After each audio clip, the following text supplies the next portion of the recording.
My name is James, and I'm going to show you all this product I picked up on Amazon. It's a little sprayer. It's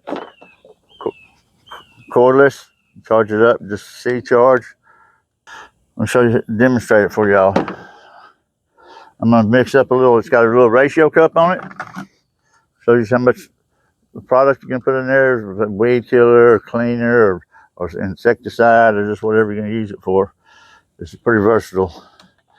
And ours got half a gallon in there, so we're going to put 4 of these in there.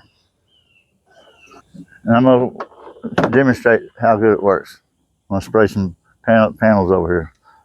It has a battery indicator on it, tells you how charged up your battery is. And you just push the button. That's it. Looks good. Doesn't put out way too much. It's just all right. Get a fine coat on everything.